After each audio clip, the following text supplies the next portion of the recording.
चलो तो यहां पे देखना, हाँ मानसी वहां पे क्या है कि रास्ते से जा रही है गाड़ी लेके, ठीक है, और रेड सिग्नल लगा, रेड लाइट, ठीक है, फिर भी उसने गाड़ी भगा दी, या मतलब वहां पे क्या है कि सिग्नल तोड़ दिया। आगे जाके मामा जो होते हैं क्या बोलते हैं, मामा, या और क्या, हाँ मामा बगड़ा क्या क्या बोलते हैं मुझे पता नहीं है, ऐसा कुछ वहां पे बोलते हैं, ठीक है। तो पकड़ लिया, ठीक है, तो उस केस में मानसी बोल रही अच्छा रेड मतलब रुकना होता है क्या, मुझे लगा रेड मतलब डेंजर भागना होता है मुझे पता ही नहीं था रेड मतलब रुकना होता है, मुझे लगा रेड मतलब क्या, डेंजर, डेंजर मतलब भाग जाओ, ठीक है। तो मुझे लगा कि यहाँ से निकलना है, इस वजह से वहां पे क्या कि मुझे पता ही नहीं था, इस बार छोड़ दो, अगले टाइम से रेड मतलब मैं समझ लूंगी कि रुकना है, बोले वो छोड़ देगा आपको नहीं। आज एक्चुअली आपने जो बोला वो करेक्ट है कि मुझे किसी ने सिखाया ही नहीं है, स्कूल में भी कभी सिखाया नहीं रेड मतलब रुकना होता है, सिखाया क्या आपको स्कूल में, अरे हमारे टाइम भी नहीं सिखाया जाता था आज सच में बोल रहा हूँ, सिखाया नहीं जाता था। ओके, तो यहां पे रूल क्या है, जो लॉ है, सिंपल बात है, जो लॉ है, जो रूल है, यह आप सभी को पता होनी चाहिए। इवन दो जिस पर्सन ने स्कूल नहीं किया वो पर्सन आके बोलता है कि मुझे पता ही नहीं था, मैं तो स्कूल भी नहीं गया था, तो ऐसे केस में उसे छोड़ा जाएगा नहीं। इन शॉर्ट इलिटरेट पर्सन हो तो उसको भी कानून पता होना चाहिए। सो ऐसा कैसे, सिर्फ उसे कैसे पता चलेगा जो इलिटरेट है, उसे कैसे पता चलेगा, तो उसी के लिए तो लॉयर्स है, उसी के लिए तो सीए है, उसी के लिए सीएस है। तो ये सभी क्या करते हैं, कंसल्टेशन प्रोवाइड करते हैं कि आप कोई वहां पे कॉन्ट्रैक्ट करते हो कैसे करना है, ये गलत नहीं होना चाहिए, वो ध्यान देते हैं। इसके लिए आप कंसल्टेंट की मदद ले लो, ओके, जो प्रोफेशनल्स है उनकी मदद ले लो, लेकिन लॉ में कोई गलती नहीं होनी चाहिए। समझ आया मैं क्या बोल रहा हूं, उसके लिए एक्सक्यूज कभी भी आप बना नहीं सकते हो। तो यहां पे ये जो है वो रूल्स एंड रेगुलेशंस दिए हैं जिसे आप कभी भी इग्नोर नहीं कर सकते। अभी आप देखो, एक सिंपली हम कह सकते हैं कि कौन से ऐसे लॉज होंगे जिससे आप बच नहीं सकते हो। एक बार देखो, कॉन्ट्रैक्ट जो है, कॉन्ट्रैक्ट एक ज्यादा सीरियस नेचर का नहीं है। मतलब जैसे कि फॉर एग्जांपल मैंने कॉन्ट्रैक्ट तोड़ दिया, मैंने जो प्रॉमिस की थी वो प्रॉमिस तोड़ दी, मैंने आपको गुड सप्लाई करने का प्रॉमिस दिया था, कॉन्ट्रैक्ट किया था, हमारे बीच में कॉन्ट्रैक्ट था, मैंने गुड सप्लाई नहीं किए, तो आप क्या बोल सकते हो, ठीक है आपने गुड सप्लाई नहीं किया, मैं किसी और से ले लूंगा। आपको बड़ा नुकसान है क्या इससे, हाँ या ना, बड़ा नुकसान है नहीं। एक थोड़ा सा बेसिक समझ लो, बाद में हम वहां पे क्या कि एक्चुअल कंसेप्ट पे आ जाते। तो बड़ा नुकसान होने वाला है क्या आपको, हाँ या ना, नहीं, ठीक है कॉन्ट्रैक्ट तोड़ दिया, आपको गुड सप्लाई नहीं किए, मैक्सिमम लॉस हुआ तो कुछ पैसों का लॉस हो जाएगा। बट जहां पे क्रिमिनल लॉ है, क्रिमिनल लॉ में वहां पे जो नुकसान होता है वो नुकसान हमेशा क्या होता है, बहुत बड़ा नुकसान होता है, उससे शायद से रिकवर किया ना जाए। तो जैसे कि फॉर एग्जांपल किसी का मर्डर कर दिया, क्लियर, तो ये डेफिनेटली सीरियस किस्म का हम कह सकते हैं कि कुछ वहां पे अपने लॉ ब्रेक किया। तो उसमें जो आप एक्टिविटी करते हो लॉ के अगेंस्ट, वो शायद से ऐसे हो सकते हैं bailable and non bailable. Bail पता है आपको, आपने कहां पे सुना ये वर्ड, हिंदी मूवी में पढ़ा होगा ना, बेल दी, ओके, तो इसका मतलब बेलेबल मतलब क्या, जिससे माफ किया जा सकता है, ठीक है, एंड नॉन बेलेबल मतलब क्या, जिससे बिल्कुल भी माफ नहीं किया जा सकता। ऐसे जो ऑफेंसेस, ऑफेंसेस का मतलब क्या होता है, ऑफेंसेस का मतलब क्या होता है, ऑफेंस क्या, गुनाह, ओके, या गलतियां, ओके, इसे हम क्या बोल सकते हैं, ऑफेंसेस। ओके, तो ऑफेंसेस में कैटेगरी, ये जो लॉ हम पढ़ने वाले ना, इसमें जो गलती होती है ना वो उतनी सीरियस किस्म की नहीं है, पहली बात समझ लो। हम पढ़ने वाले बिजनेस लॉ, अगर मैंने कॉन्ट्रैक्ट तोड़ दिया तो नुकसान किसका होने वाला है, ज्यादा से ज्यादा पैसों का, या कभी कभी नुकसान होगा भी नहीं। मतलब जैसे कि फॉर एग्जांपल अगर आप किसी के पास से गुड्स परचेस करने के लिए एडवांस देते हो, वो बोलता है कि आज शाम तक गुड्स डिलीवर कर दूंगा, और शाम को उसका फोन आ गया, उसने बोल दिया कि नहीं मैं गुड्स सप्लाई नहीं कर सकता, आप उसके ऊपर केस करोगे, आप क्या बोलोगे, ठीक है मैं किसी और के पास जाऊंगा, मिल जाएंगे गुड्स, कोई प्रॉब्लम नहीं है, ठीक है, तो उसके लिए केस करने की क्या जरूरत है। मतलब ये जो हम पढ़ने वाले ना ऑफेंसेस, वो इतने सीरियस किस्म के नहीं है, टेंशन ज्यादा लेना नहीं है। और आपके कॉन्ट्रैक्ट में रूल्स क्या होंगे, पहला ऑप्शन आपको दिया है, आप डिसाइड कर लो। मतलब हम कॉन्ट्रैक्ट बनाते ना, तो हमें ज्यादा पता है कि ये कॉन्ट्रैक्ट कौन से नेचर का है, इसके लिए कौन से रूल्स एंड रेगुलेशंस होने चाहिए। और आपने नहीं डिसाइड किए तो वहां पे लॉ ने कुछ बताए होंगे रूल्स, वो अप्लाई हो जाएंगे। मतलब जैसे for example sale of goods act बोलता है, एग्जांपल बोल रहा हूं, मुझे दिमाग में आपके कुछ सेट करना है, कुछ बेसिक प्रिंसिपल्स डालने हैं। ताकि आगे कंफ्यूजन ना हो। जैसे कि फॉर एग्जांपल आपके दिमाग में ऐसा आ सकता है कि मैं कभी बोलूंगा ये कॉन्ट्रैक्ट जो है वो तोड़ दिया, बट सामने वाले पर्सन के पास ऑप्शन है। ऑप्शन क्या है? वेवर। वेवर का मतलब क्या होता है? छोड़ देना, माफ कर देना। ऐसा ऑप्शन क्रिमिनल लॉ में हो सकता है क्या? नहीं हो सकता। समझा मैं क्या बोल रहा हूं? तो मैं आपको इस लॉ के लिए, ये जो टाइप का बिजनेस लॉ है ना, उसके लिए कुछ बेस क्रिएट करूंगा आपके दिमाग में, ताकि आपके दिमाग में बार बार वही क्वेश्चंस ना आए। सुना गया? जैसे कि सेल ऑफ गुड्स एक्ट में, सेल ऑफ गुड्स एक्ट में बोला गया है कि गुड्स की डिलीवरी ये किसकी रिस्पॉन्सिबिलिटी? आपको क्या लगता है किसकी रिस्पॉन्सिबिलिटी है? गुड्स की डिलीवरी सेलर की रिस्पॉन्सिबिलिटी है या बायर की? सेलर की है। मतलब सेलर ने आपके घर पे गुड्स लाके देना चाहिए। हाँ सर, हाँ। तो क्या एक्चुअली लॉ कहता है, वही तो बात है, यही तो मैं आपको समझाना चाहता हूं। लॉ कहता है डिलीवरी जो है वो बायर की रिस्पॉन्सिबिलिटी, ये सेलर की रिस्पॉन्सिबिलिटी नहीं है। तो सर वो जो घर पे गुड्स डिलीवर करते हैं, कैश ऑन डिलीवरी हो गया, वो सेलर ने खुद अपनी रिस्पॉन्सिबिलिटी एक्सेप्ट की कि आपको घर पे गुड्स पहुंचा ही जाएंगे।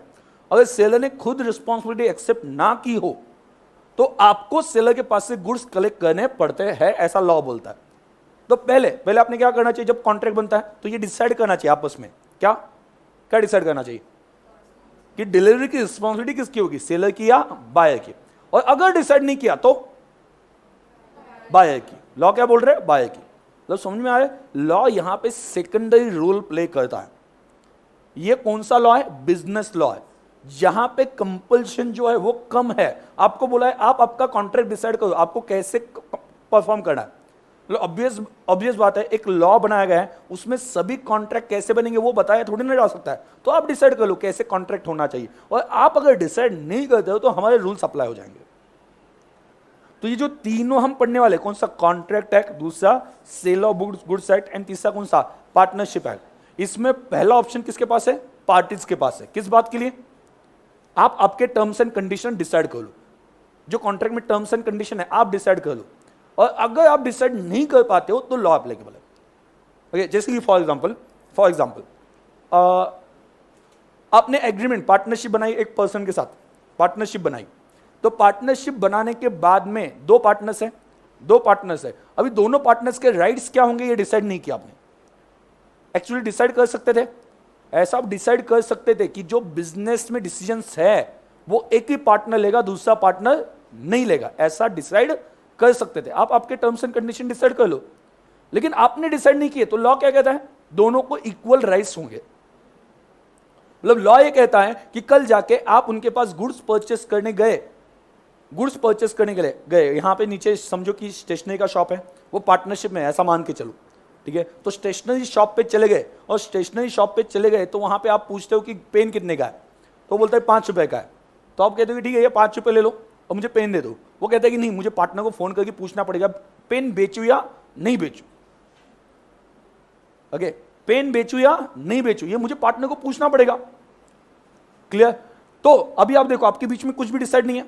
लॉ क्या कहता है कि हर पार्टनर को कुछ इंप्लाइड अथॉरिटीज होंगी। इंप्लाइड मतलब क्या? जो लॉ ने बताए है, लॉ ने सभी के ऊपर वहां पे क्या कह सकते हैं कि कुछ राइट्स वहां पे हर पार्टनर को दिए। वो राइट्स कहते हैं कि हर पार्टनर को रेगुलर बिजनेस डिसीजंस लेने का हक होगा, राइट्स होंगे। तो रेगुलर बिजनेस डिसीजन कौन से? गुड्स बेचना, खरीदना, इसके लिए दूसरे पार्टनर को पूछने की जरूरत नहीं है, ऐसा लॉ कहता है। मतलब पहला यहां पे भी ऑप्शन किसके पास आ गया? आप डिसाइड कर लो। बार बार एक चीज बोल रहा हूं, पहले आप डिसाइड कर लो। आप डिसाइड नहीं करते हो तो लॉ के रूल्स अप्लाई हो जाएंगे। अगर आपने डिसाइड नहीं किया कि सेल परचेस कौन करने वाला है, पार्टनरशिप में कौन उसके डिसीजंस लेगा, ये डिसाइड नहीं हुआ है, ऐसा कहीं पे लिखा नहीं है, तो राइट्स किसके पास है? दोनों के पास। समझ आ गया? तो यहां पे बार बार एक चीज बोल रहा हूं कि यहां पे लॉ का काम जो आता है वो सेकेंडरी आता है, गाइडेंस देने का काम होता है। रूल से ज्यादा क्या? गाइडेंस देने का काम ज्यादा है। लेकिन जहां पे इलीगल बातें हैं, आपका कॉन्ट्रैक्ट किसी का मर्डर करने का कॉन्ट्रैक्ट है, तो वहां पे लॉ कंपल्सरी आ जाएगा। जहां पे इलीगल बातें कर लो, बराबर ना, वहां पे तो ऑब्वियसली लॉ क्या बोलेगा? ऐसा हो ही नहीं सकता, ऐसा होना नहीं चाहिए। लेकिन नॉर्मल कॉन्ट्रैक्ट बनाते हो, कोई नॉर्मल कॉन्ट्रैक्ट है जिसमें कोई इलीगल बात नहीं है, मैं अपनी लैंड बेचना चाहता हूं, कोई इलीगल बात नहीं है, तो उसके लिए पहले टर्म्स एंड कंडीशन कौन डिसाइड करेगा? कौन? हम लोग। और नहीं डिसाइड किए तो लॉ। समझ में आ गया मैंने क्या बोला है? क्लियर? तो पहली बात, ये हम कौन सा लॉ पढ़ रहे हैं बोलो? बिजनेस लॉ, मतलब क्या? Mercantile law. बराबर, ये जो है वो सीरियस नेचर का क्राइम है। कॉन्ट्रैक्ट तोड़ना या यहाँ पे जो रूल्स फॉलो नहीं किए वो सीरियस नेचर का क्राइम है या नहीं है? क्या मान के चलोगे? नहीं है। ऐसा कुछ नहीं, मतलब खून करना ये सीरियस नेचर का क्राइम है, किडनैपिंग है, क्रिमिनल लॉज में जो दिया है ये सीरियस नेचर का क्राइम नहीं है। इस वजह से यहाँ पे ऑप्शन पहले किसको दिया है? पार्टीज को। आप डिसाइड कर लो, आप डिसाइड नहीं करते हो तो लॉ कंपल्सरी अप्लाई हो जाएगा। ये कुछ बेसिक पॉइंट्स है आपको आगे के प्रोविजन समझने की। चलो, सबसे पहले आपको सेल ऑफ गुड्स एक्ट समझना हो तो सेल करने के लिए, गुड्स सेल करने के लिए भी कॉन्ट्रैक्ट बनता है ना। कॉन्ट्रैक्ट का मतलब क्या है?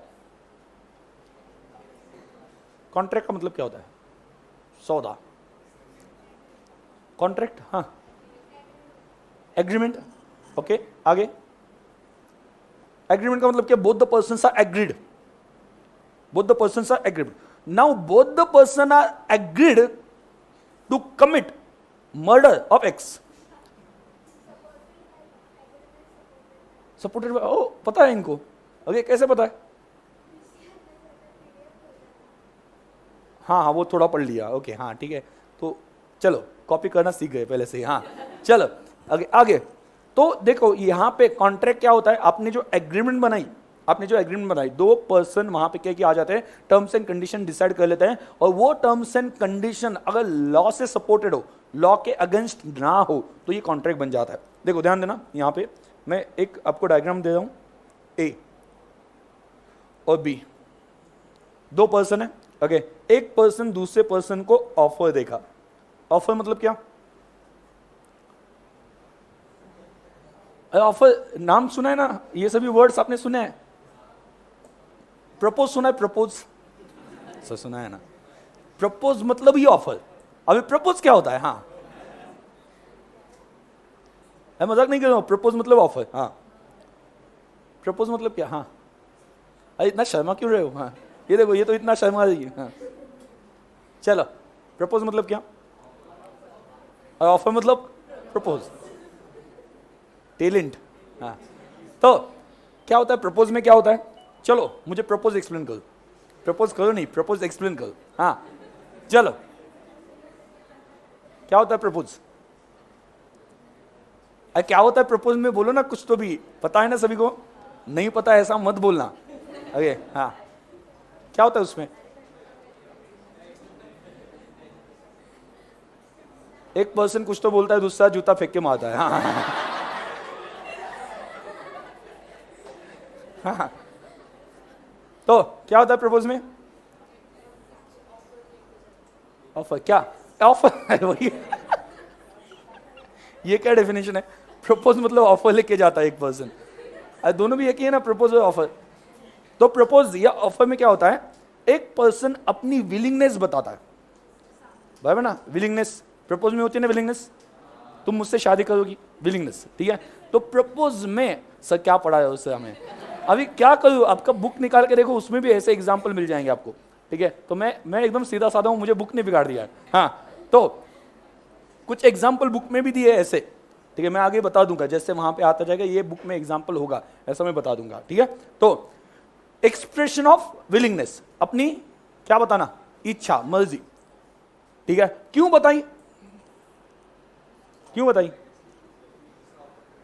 दूसरा एक्सेप्ट करे, परफेक्ट, ठीक है। Expression of willingness with intention to receive acceptance on it, experience. Okay, तो एक्सप्रेशन ऑफ, बोलो, विलिंगनेस, अपनी इच्छा बताना ताकि सामने वाला एक्सेप्ट कर ले, ये होता है ऑफर या ये होता है प्रपोजल, ठीक है। तो कल जाके प्रपोज करोगे किसी को तो पहले डेफिनेशन बता देना। ओके, क्या बोलो? Expression of willingness with intention, क्या? टू एक्सेप्ट इट और टू रिसीव एक्सेप्टेंस। क्लियर? तो ऑफर मतलब क्या? बोलो बोलो, फिर से याद आया ना? क्या सही, ये याद रहेगा। हाँ, expression of willingness with intention to receive acceptance on it. मैंने इस इंटेंशन से विलिंगनेस बताई ताकि सामने वाला एक्सेप्ट करे। मतलब ये वाला एग्जांपल जो है, अभी मुझे पता नहीं रिसेंट बुक में दिया है कि नहीं दिया, बट पहले वाले सीपीटी की बुक में तो पक्का था। ठीक है। अभी रिसेंट बुक में ये एग्जाम्पल चेंज किया या नहीं किया मुझे पता नहीं, ठीक है, बट ये एग्जाम्पल वहां पे था कि एक लड़का लड़की को बोलता है बैटरी लो, ऐसा नहीं बोलता है। हाँ।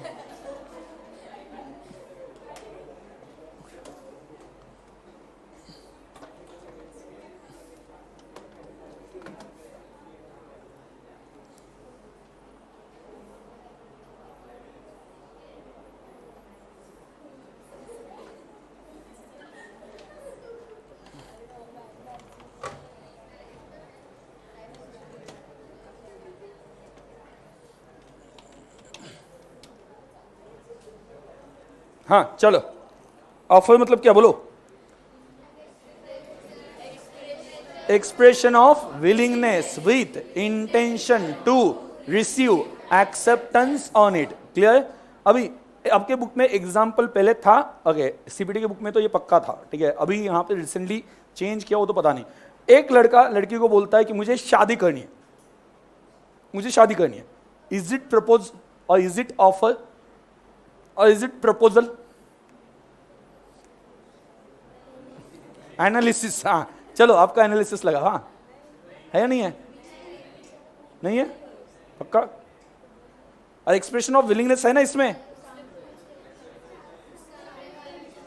ठीक है, एक्सप्रेशन ऑफ विलिंगनेस है, बट मुझे तुमसे शादी करनी है ऐसा नहीं बोला है, मतलब सामने वाले से एक्सेप्टेंस की उम्मीद नहीं की है। लेकिन दूसरे सेंटेंस में वो बोलता है कि मुझे तुमसे शादी करनी है, तो उस केस में क्या है? सामने वाले से उम्मीद है किस बात की? एक्सेप्टेंस शायद से मिल जाए, तो ये ऑफर है। तो मतलब दो कंपोनेंट्स है ऑफर में, पहला क्या? एक्सप्रेशन ऑफ विलिंगनेस, फाइनल कि मुझे ये करना है, लेकिन सामने वाले से क्या चाहिए? सामने वाले से नहीं, सामने वाले से क्या चाहिए? हाँ एक्सेप्टेंस। अरे मुझे कुछ भी एक्सपीरियंस नहीं है, आपको क्या बताऊं। हाँ ठीक है, जिंदगी में एक ही प्रपोज पता है, वो भी मैम ने किया है। हाँ तो जाने दो, बाकी ऑफिशियल चीजें बताता हूँ, अनऑफिशियल मुझे पता नहीं, मतलब नो कमेंट्स। हाँ चलो, नहीं तो बाद में वहां पे किडनैप क्या बोलते हैं, ब्लैकमेल करते हैं कि हम मैम को बता देंगे, हम मैम को बता देंगे। हाँ ठीक है, तो ऑफर मतलब क्या बोलो? Expression of willingness with intention to receive acceptance on it. Clear? जब ऑफर दी जाएगी, जब ऑफर दी जाएगी तो उसमें कभी भी कंसिडरेशन मेंशन होता है। क्या होता है? क्या मेंशन किया जाता है? इट इंक्लूड्स क्या? Public prescribes consideration. अच्छा, मैं यहां पे बोलता हूं कि मुझे लैंड बेचनी है, मेरी विलिंगनेस है बराबर, और मैं आपको बोलता हूं कि मुझे लैंड बेचनी है, ओके, तो उस केस में ऑब्वियसली मैं क्यों बोल रहा हूं? ताकि आपको अगर चाहिए तो आप ले लो, तो ये ऑफर है। तो ऑफर बताते वक्त मैं क्या बोलूंगा? लैंड बेचनी है 10 लाख रुपए में, मतलब मैं अगर लैंड बेचूंगा तो बदले में मुझे क्या चाहिए? 10 लाख रुपए चाहिए। तो ये जो बदले में चाहिए, ये बदले में जो उम्मीद की है, उसे कहा जाता है कंसिडरेशन। उसे क्या कहा जाता है? कंसिडरेशन। कंसिडरेशन मतलब क्या? समथिंग इन रिटर्न, बदले में कुछ तो चाहिए, याद आएगा? बदले में कुछ तो चाहिए, तो उसे क्या बोला जाता है? कंसिडरेशन। ऑफर जब बताई जाती है, ऑफर में क्या इंक्लूड होता है? कंसिडरेशन। ऑब्वियसली जब मैं बोलूंगा कि मुझे गुड्स बेचना है, तो तब मैं क्या बताऊंगा? कितने में गुड्स दूंगा, उसके बदले में क्या मिलेगा? कैश, या गुड्स के बदले में गुड्स भी मिल सकता है बराबर, या गुड्स के बदले में आपने क्या बोला? गुड्स मुझे दे दो, ठीक है, हम आपको सर्विस प्रोवाइड कर देंगे। सर्विस मतलब क्या? एग्जांपल बोलो ना, कोई एग्जांपल। हाँ, टीचिंग, हाँ बराबर, ठीक है, टीचिंग हो सकता है। क्लियर? आप मुझे मोबाइल ले दो, क्लियर, 1+7 Pro, मैं आपको पढ़ा दूंगा। हाँ, ऐसा कुछ वहां पे इन केस होता है, तो उस केस में टीचिंग के बदले में क्या मिल रहा है? गुड्स, गुड्स के बदले में क्या मिल रहा है? टीचिंग। ऐसा वहां पे हो सकता है, मतलब ये क्या बोला है? समथिंग, बदले में ऐसा कुछ भी मिले जिसको वैल्यू है, तो वो कंसिडरेशन माना जाएगा। बदले में बोलो, समथिंग इन रिटर्न, बदले में क्या मिलना चाहिए? समथिंग। ऐसा नेसेसरी नहीं कि गुड्स के बदले में पैसे ही मिलने चाहिए, गुड्स के बदले में गुड्स भी मिल रहा है, तो भी ये क्या है? कंसिडरेशन है। कंसिडरेशन का डेफिनेशन क्या है बोलो? Something in return. देखो, कुछ बेसिक वर्ड्स आपको पता होने चाहिए, क्योंकि बार बार मैं बोलूंगा आगे जाके, इसने इतना कंसिडरेशन दिया, बार बार बोलने वाला हूं, ये ऑफर आ गई, कॉन्ट्रैक्ट जब बोलूंगा तो ये वर्ड्स आने ही वाले। तो मैं आपको कॉन्ट्रैक्ट के बेसिक कंपोनेंट्स क्या है, यही कंपोनेंट आगे हमें बहुत डिटेल में पढ़ना है, बहुत डिटेल में पढ़ना है। अभी इससे मैं आपको ओवरऑल उसका मीनिंग क्या है ये बोल रहा हूं, क्लियर। लेकिन ये वर्ड जब तक क्लियर नहीं करूंगा तब तक वहां पे क्या है कि बहुत सी बात मेरे बोलने में आ जाएगा ऑफर, कंसिडरेशन, और आपको कंफ्यूजन उसमें होगा। इस वजह से कुछ बेसिक वर्ड्स आपको पता होने चाहिए। तो बोलो, समझा? ए बी को क्या दे रहा है? ऑफर। ओके, ऑफर मतलब क्या? Expression of willingness with intention to receive acceptance on it. Okay, और ऑफर में क्या इंक्लूड है? कंसिडरेशन। कंसिडरेशन मतलब क्या? Something in return. कोई डाउट है इसमें? ओके, चलो आगे बी के पास, बी को हमने ऑफर बता दी, आगे बी का काम क्या होगा? एक्सेप्ट करना डायरेक्टली, जबरदस्ती। हाँ, वो सोचेगा और उससे अगर ठीक लगता है तो वो क्या करेगा? एक्सेप्टेंस। सो नॉट नेसेसरी कि एक्सेप्टेंस मिलेगा ही, बट अगर हम मान के चलते हैं बी ने क्या दिया? एक्सेप्टेंस। बी को ऑफर बोलेगी, बी ने बोला इश तो हो सकता है मतलब एक्सेप्टेंस दे दिया। अभी एक्सेप्टेंस जो है, ध्यान देना, एक्सेप्टेंस ये कैसे हो सकता है? वर्ड्स में हो सकता है या बिहेवियर से भी हो सकता है। याद रखना, एक्सेप्टेंस देना नॉट नेसेसरी कि वर्ड्स में हो, बिहेवियर में भी हो सकता है। आपने शायद से, मुझे याद नहीं कौन सा मूवी था वो, बट उस मूवी में ऐसा कुछ था कि अगर तुम्हें मेरा प्रपोजल अच्छा लगा तो तुम रेड कलर का ड्रेस पहन के आ जाओ या रेड कलर का रोज लेके आ जाओ, ऐसा कोई कहीं पे था। कहाँ पे था वो? बॉडीगार्ड में था क्या? कौन सी मूवी में था?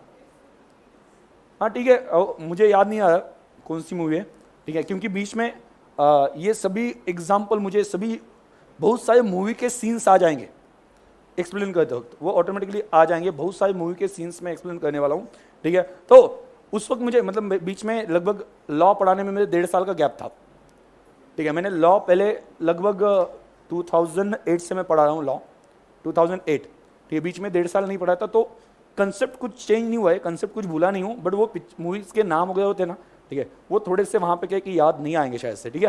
तो चलो, लेकिन मैं एक्सप्लेन कर दूंगा उस मूवी में क्या हुआ था, ठीक है।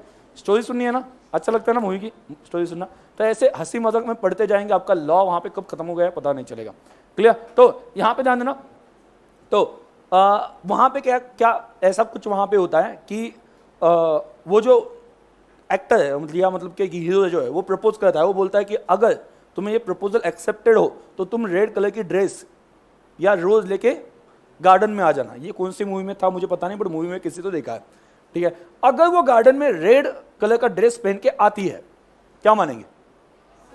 एक्सेप्टेंस, हाँ ठीक है। तो ये एक्सेप्टेंस कैसे हो गया? वर्ड से या बिहेवियर से? या उसने कपड़े पे लाल कलर में लिखा हुआ है यस, हाँ हाँ हाँ हाँ, ओके, तो कुछ भी नहीं, वहां पे उसने रेड ड्रेस पहना मतलब हाँ बोल दिया, ये माना जाएगा, ठीक है। तो जैसे कि यहाँ पे ऐसा कहाँ पे हो सकता है? Acceptance by behaviour. बिहेवियर जैसे कि फॉर एग्जांपल आप ट्रेन में जा रहे हो, ट्रेन में से सामने से पर्सन चिल्लाता है एक चाय चाय चाय चाय चाय चाय, वो रखा होता है ना चाय उसमें, ठीक है। आपने डायरेक्टली चाय के कप उठा लिया और पी लिया, कुछ बोला भी नहीं आपने, डायरेक्टली कप उठा लिया, ठीक है। तो इससे मतलब क्या बनता है? वो ऑफर दे रहा था। अच्छा, उसने ऐसा बोला था क्या, ए चाय मैं बेच रहा हूं, किसी को लेना है क्या, ले लो ले लो ले लो, ऐसा कुछ बोला है उसने? वो सिर्फ बोल रहा है चाय। आपको उसका बिहेवियर देख के क्या लग रहा है? बेचना चाहता है। उसने ऑफर नहीं दिए। वर्ड्स में ऑफर देना मतलब क्लियरली बोलना कि मैं चाय बेचना चाहता हूं, किसी को चाय चाहिए तो ले लो, 10 रुपए की एक चाय है। ये अगर उसने बोला तो उसने ऑफर कैसे कम्युनिकेट की है? वर्ड्स से। लेकिन वो सिर्फ क्या चल रहा है? चाय। तो आपको वो चाय बेच रहा है, कैसे लगा? बिहेवियर से, बराबर। मतलब ऑफर भी बिहेवियर से हो सकती है, ठीक है। और आपने चाय उठा लिया उसमें से, तो वो क्या मान लेगा सामने वाला कि आपने एक्सेप्ट कर लिया, बराबर। आप पीएमटी, मतलब कितने लोग पीएमटी में ट्रैवल करते हो? बहुत सारे होंगे, बराबर। तो पीएमटी आती है तो डायरेक्टली घुस जाते हो अंदर, हाँ है ना। कोई मतलब जगह मिल जाएगी कहीं पे तो वहां पे डायरेक्टली घुसना पड़ता है, मतलब मैंने भी ट्रैवलिंग की है उसमें, ठीक है। तो जो ये मतलब क्या है कि सिटी बस है, उसमें हम डायरेक्टली बैठ जाते हैं। तो आप जो डायरेक्टली बैठ जाते हो ना, ये भी क्या है? Okay, it is what we can say acceptance by behaviour, आप कंडक्टर से बात कर लेते हो पहले, ये कंडक्टर बाजू में आ जा, हाँ बात करनी तुझसे, हजरत उसे बाजू में बुलाते हो, हजरत आ जा बाजू में, हाँ ठीक है, तो बाजू में बुलाते हो उसे नहीं, डायरेक्टली क्या है वहां पे क्या है कि एक बस दिखी, आपको पता होता है ये बस वहां पे जाने वाली, डायरेक्टली घुस गए, समझ में आ गया। मतलब यहां पे क्या हो गया, एक्सेप्टेंस कैसे हो गया, बाय बिहेवियर, एक्सेप्टेंस कैसे हो गया, बाय बिहेवियर। तो बिहेवियर से भी हो सकता है एक्सेप्टेंस, ये समझ के चलना, क्लियर, समझ में आ गया। ओके, तो यहां पे अगर ऑफर दे दी, एक्सेप्टेंस मतलब nothing but giving consent to offer, offer को कंसेंट देना, हाँ बोलना, ये एक्सेप्टेंस है, क्लियर। तो क्या बन जाएगी, तो क्या होगा, एग्रीमेंट। मतलब मैंने ऑफर दी, सामने वाले ने एक्सेप्ट कर लिया, तो क्या हो गया, both the persons are agreed, दोनों ने हाँ बोल दिया ना, तो इसे बोलेंगे एग्रीमेंट, इसे क्या बोलेंगे, agreement, clear, agreement. And if agreement is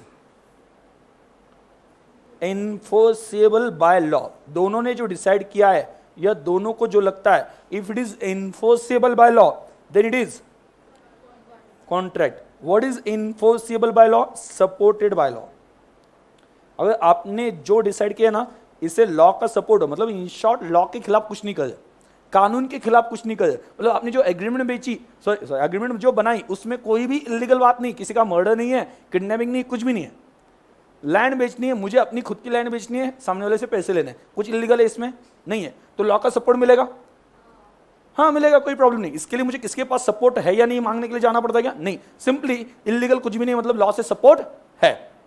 आपने इलीगल कुछ नहीं किया, मतलब आपके एग्रीमेंट को लॉ का सपोर्ट है, और इमीडिएटली ऐसा कुछ नहीं कि मतलब स्टूडेंट को ये लगता है एग्रीमेंट होने के बाद में लॉ का सपोर्ट मिलने के लिए कितना टाइम लगता है, ऐसा कुछ नहीं। अगर आपने कुछ भी इलीगल नहीं किया तो लॉ का सपोर्ट है, और लॉ का सपोर्ट है मतलब वो कॉन्ट्रैक्ट है इमीडिएटली, कुछ वहां पे क्या है कि ऐसा टाइम स्पैन उसमें उसके बीच में होता है, ऐसा कुछ नहीं। अभी ये क्या है sir, support bye law, supported by law, ठीक है, सपोर्टेड बाय लॉ क्या है, ठीक है, लॉ का सपोर्ट मतलब क्या। अभी यहां पे ध्यान देना, मैं एक एग्जांपल लेके चलता हूं, यहां तक कोई डाउट है, सपोर्टेड बाय लॉ अभी मैं समझाने वाला हूं और डिटेल में। ऑफर समझा, एक्सप्रेशन ऑफ व्हाट, बोलो, एक्सप्रेशन ऑफ, आवाज आना चाहिए, expression of willingness with intention to receive what, acceptance on it, ये ऑफर। ऑफर में क्या इंक्लूड होगा, कंसिडरेशन, कंसिडरेशन मतलब क्या, समथिंग इन रिटर्न, ठीक है। बाद में सामने वाला पर्सन क्या करेगा, सोचेगा, और उसे पसंद आता है तो एक्सेप्टेंस। अगर ऑफर को एक्सेप्टेंस मिल गई तो क्या बन गया, agreement. If that agreement is enforceable by law, enforceable by law मतलब क्या, सपोर्टेड बाय लॉ, तो क्या बनेगा, कॉन्ट्रैक्ट। और सपोर्ट नहीं मिला तो कॉन्ट्रैक्ट नहीं बनेगा। मतलब जैसे कि एक एग्जांपल मैं आपको बता देता हूं, ठीक है, कि आपने ये मूवी देखा है कि जीत मूवी, जीत सनी देओल, हाँ, अरे हंसने वाली बात क्या है, हाँ ठीक है, सोचना पड़ता है, हाँ सनी देओल, हाँ, तो सनी देओल और सलमान खान, ओके, इनका एक मूवी है, पता है, जीत, सलमान खान उसमें करिश्मा कपूर है, नहीं, ठीक है, हाँ ठीक है, चलो स्टोरी बताता हूँ, हाँ, तो थोड़ा सा स्टोरी सुन लो। सनी देओल जो है, ठीक है, मैं सनी बुलाऊंगा सिर्फ, ओके, हाँ, आप देओल समझ लेना, हाँ, तो सनी जो है नहीं, देओल ही बोल रहा हूँ, हाँ, सनी देओल जो है, ओके, वो वहां पे एक भाई दिखाया, वहां पे गुंडा दिखाया, गुंडा मतलब प्रॉपर्ली वो क्या करता है, सुपारी लेके मर्डर कर देना, मतलब सुपरमैन नहीं, सुपारी मैन, क्लियर। तो क्या करना, पैसे लेना और वहां पे मर्डर या किसी का घर खाली करवा के देना, ये सभी काम करता है। और उसी बीच में उसकी मुलाकात होती है करिश्मा कपूर से, ठीक है। तो जैसे ही वो प्यार में गिरता है तो उससे वहां पे क्या कि एक अच्छा इंसान बनना, उसे ऐसा लगता है कि मैं अच्छा इंसान बन जाऊं, अभी मेरे जीने के लिए कोई वजह है, ठीक है, तो उसके लिए मैं अच्छा बन के दिखाऊंगा। तो वो सभी जो इलीगल चीज़ है वो छोड़ देता है और अच्छे वहां पे क्या कि एक अच्छा इंसान बन जाता है, क्लियर। जब करिश्मा कपूर के पापा को पता चलता है, क्या पता चलता है कि ये ऐसे किसी से प्यार करिए जो खतरनाक वाला गुंडा है, तो पापा हार्ट अटैक आने वाली एक्टिंग करते हैं, और हार्ट अटैक की एक्टिंग में वो करिश्मा से प्रॉमिस लेते हैं, ठीक है, कि मैं जो बताऊंगा या मैं जिससे बताऊंगा उससे तुम्हें शादी करनी पड़ेगी। तो इमोशनल ड्रामा आप समझ सकते हो बॉलीवुड मूवी में कैसे इमोशनल ड्रामा होता है। तो उसी इमोशनल ड्रामा के बीच में करिश्मा कपूर जो है वो पापा को प्रॉमिस देती है कि उन्होंने जो बताया, जिसके साथ बताया उससे शादी कर लेंगे, ठीक है। तो शादी किससे करवाई जाती है, सलमान खान, वो भी खुश। हाँ, तो सलमान खान से शादी हो जाती है और अभी आप देखो सनी देओल का क्या हो गया होगा, क्या हो गया होगा? जिसके लिए अच्छा इंसान वो बना था, ठीक है, वही नहीं है, वही वजह नहीं है, तो अच्छा इंसान बन के क्या फायदा? तो इस वजह से फिर से वो अपनी तलवार वगैरह निकाल लेता है। हाँ, ठीक है, और फिर से वो गुंडा या भाई बन जाता है। अभी अगे बीच इन बिटवीन ऐसा दिखाया, इन बिटवीन ऐसा दिखाया कि सलमान खान जो है वो अमरीश पुरी जो विलन है, अमरीश पुरी के एक बिजनेस में कुछ इंटरफेयर करता है। उसे पता चलता है सलमान खान को कि ये कुछ इलीगल काम कर रहा है, ठीक है। तो अमरीश पुरी को क्या होता है, उससे थ्रेट मतलब क्या, डर रहता है कि ये कुछ जाके बोलेगा किसी को। इस वजह से अमरीश पुरी सन्नी देओल को सुपारी देता है कि सलमान खान को मार दो। समझा गया? अभी ट्रायंगल कैसे क्रिएट हो गया, समझा? यहां तक कोई कंफ्यूजन नहीं, कंसेप्ट क्लियर? हाँ, ओके। तो हाँ, तो अभी यहां पे क्या हो गया, अमरीश पुरी ने सुपारी दे दी, पैसे किसको दे दिए? पैसे किसको दे दिए? सनी देओल को। मे भी कितने, 5 लाख 10 लाख जो भी दिए होंगे, ठीक है। वो बोला कि उसका मर्डर कर दो। अभी आप देखो अमरीश पुरी और क्या सनी देओल, इनके बीच में ऑफर हो गई, एक्सप्रेशन ऑफ विलिंगनेस, हाँ है ना, मार दो उसे, ठीक है, with intention to acceptance on it. हाँ, उसके बदले में कंसिडरेशन 10 लाख, वो भी डिसाइडेड है, बराबर ना। सनी देओल ने एक्सेप्ट भी किया, बराबर ना। ऑफर हो गई, एक्सेप्टेंस हो गया, कंसिडरेशन हो गया, क्या बन गई है? एग्रीमेंट। क्लियर? अभी जब सनी देओल जो है वो उससे मारने जाता है, मुझे बहुत प्रिकॉशन लेके बोलना पड़ता है, हाँ, तो जब वो मारने जाता है किसको? सलमान खान को। उसके घर पे जाता है, आज उसे मार ही देगा, ठीक है। तो घर पे जाके वो देखता है कि वहां पे फोटो होती है, किसकी? करिश्मा कपूर और सलमान। वो एक सच्चा आशिक दिखाया, याद रखना, सच्चा आशिक, ठीक है। मतलब दूसरा कोई होता है अभी तो और मारूंगा मैं, हाँ, ठीक है, ऐसा नहीं। वो क्या कहता है, मैंने जिससे प्यार किया उसको मैं दुख नहीं दे सकता, उसका संसार उसका सुहाग कैसे मैं उजाड़ सकता हूं, ठीक है, ऐसा उसके दिमाग में आता है। ये जीत मूवी में एक्चुअली दिखाया जो मैं बोल रहा हूं, ठीक है। इस वजह से वो क्या कहता है, ठीक है, ना मैं मारूंगा ना मैं मारने दूंगा, ठीक है। मतलब करिश्मा कपूर को किसी वजह से दिक्कत नहीं आनी चाहिए, इस वजह से वो अमरीश पुरी को जाके बोलता है, ठीक है, मैं तो नहीं मारूंगा और कोई वहां पे मारने के लिए जाएगा तो उसको भी पिटूंगा मैं। अभी अमरीश पुरी कोर्ट में जाना चाहता है, एग्रीमेंट हो गई ना, एग्रीमेंट हो गई, कोर्ट में जाना चाहता है, 10 लाख रुपए दिए, 10 लाख रुपए दिए, कोर्ट में जाना चाहता है। कोर्ट में जाके बोलता है कि माय लॉर्ड, यही जो आदमी इसने 10 लाख रुपए की लिए लेकिन खून नहीं किया, हमारी एग्रीमेंट थी इसी बीच में, ठीक है। तो कोर्ट की तरफ से क्या कहा जाएगा? कोर्ट की तरफ से क्या कहा जाएगा? क्या? इन दोनों को पकड़ो, डालो अंदर कोई बचना नहीं चाहिए। तो यहां पे कोर्ट की तरफ से क्या कहा जाएगा? ये कॉन्ट्रैक्ट नहीं था, इट वॉज नॉट बाइंडिंग, क्योंकि इसको लॉ का सपोर्ट पहले से था ही नहीं, तो ये कॉन्ट्रैक्ट नहीं था। और कॉन्ट्रैक्ट नहीं तो किसी के ऊपर कोई बाइंडिंग प्रोमिस नहीं है। जब तक वो कॉन्ट्रैक्ट नहीं बनता है तब तक कोई ऑब्लिगेशन में नहीं है कि ऐसा करना ही पड़ेगा। दूसरी बात, वो जो 10 लाख देते उसका क्या? कोर्ट ऐसा बोलेगा क्या कि नहीं तुमने खून नहीं किया तो 10 लाख वापस कर दो? नहीं, मतलब 10 लाख भी क्या हो गए?